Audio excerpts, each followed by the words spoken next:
Our family has loved the Keurig K Classic coffee maker. We decided to replace it with the newer model here. This is the K50, and I will show you everything about this. I'm going to do an unboxing here really quick that you can see what comes with it. It's very well protected in the box. Here is the unit. It is made almost entirely of plastic and is very lightweight, and I will show you how to use it, and we'll brew a cup of coffee, also how to prepare it for use. Here's the user's guide that has a lot of helpful information for setting it up and getting it to use for the first time. What you want to do is you want to undo the power cord and cut this clip so that you can plug it in.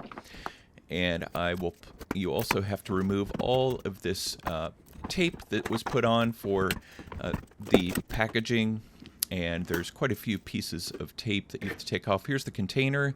It's 48 ounces and is very easy to put back onto the machine.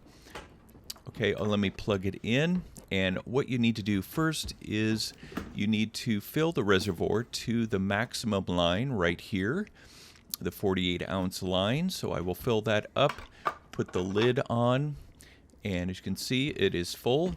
I'll put it on the unit, and then we are going to power it on. And it does need to heat up for a couple of minutes, but it is very quiet and heats up very well. And you'll notice here you can also turn off the auto off feature, and here's the heating up light, which is red.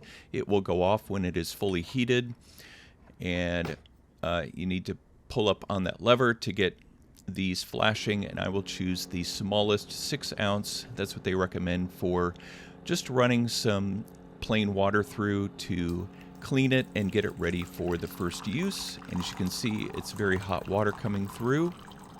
I'll speed this up so that you don't have to wait.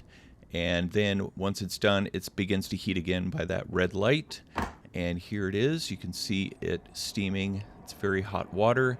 So I will dump that out, and I'm going to put in a coffee pod and make sure it is a Keurig compatible. There are those are the pins that pierce it on the top and the bottom.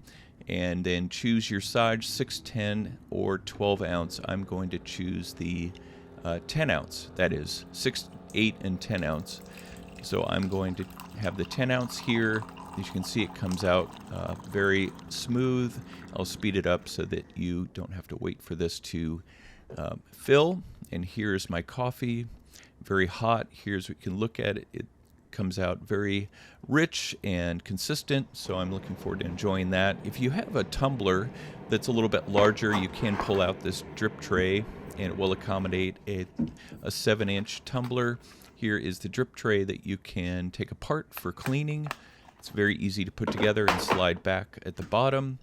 Make sure to keep an eye on the reservoir to keep it full, and then you can turn it off. So I highly recommend this Keurig Classic.